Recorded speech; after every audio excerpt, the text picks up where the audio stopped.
ایک دیہاتی کسان عمر جو سادہ مگر محنتی نظر آتا ہے سرسبز کھیت میں کام کر رہا ہے۔ وہ پرانے مگر صاف کپڑوں میں ملبوس ہے، ہاتھ میں ایک درانتی کسانی آلہ ہے اور پسینے کے قطرے اس کی پیشانی پر ہے۔ کھیت سرسبز اور لہلہاتے پودوں سے بھرا ہوا ہے، پس منظر میں درخت اور نیلا آسمان ہے۔ کچھ پرندے کھیت میں دانا چگ رہے ہیں اور ہلکی ہوا چل رہی ہے جو گاؤں کے پرسکون ماحول کو ظاہر کر رہی ہے۔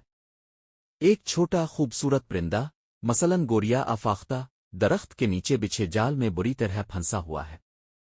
اس کی آنکھوں میں خوف اور بے بسی جھلک رہی ہے۔ اس کے پر جال میں الجھے ہوئے ہیں اور وہ نکلنے کی ناکام کوشش کر رہا ہے۔ قریب ہی عمر کھڑا ہے، حیران اور فکرمند، اور نرمی سے جال کو کھولنے کی کوشش کر رہا ہے تاکہ پرندے کو آزاد کر سکے۔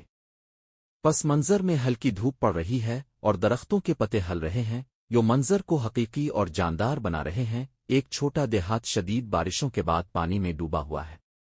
کچھ گھر جزوی طور پر پانی میں ڈوب چکے ہیں، لوگ گھبرائے ہوئے ہیں اور چھوٹے بچے ماؤں کے ساتھ محفوظ جگہ تلاش کر رہے ہیں۔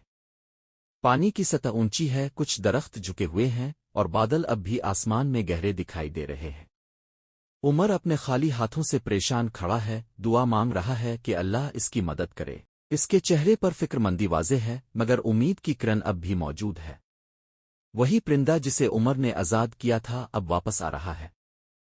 اس کی چونچ میں ایک چمکدار سونے کا سکہ ہے جو سورج کی روشنی میں چمک رہا ہے۔ پرندہ عمر کے قریب آ کر زمین پر سکہ رکھ دیتا ہے جیسے شکر گزاری کا اظہار کر رہا ہو۔ عمر حیران، خوش اور شکر گزار نظر آ رہا ہے، وہ پرندے کو محبت بھری نظروں سے دیکھ رہا ہے۔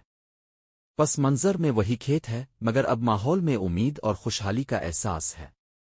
عمر بازار میں کھڑا ہے، ہاتھ میں سکے ہیں اور وہ سبزی، اناج اور دیگر ضروری اشیاء خرید رہا ہے۔ اس کے چہرے پر خوشی اور اطمینان ہے۔ گاؤں کے دوسرے لوگ بھی مسکرا رہے ہیں، بچے کھیل رہے ہیں اور گھروں میں چولہے دوبارہ جل رہے ہیں۔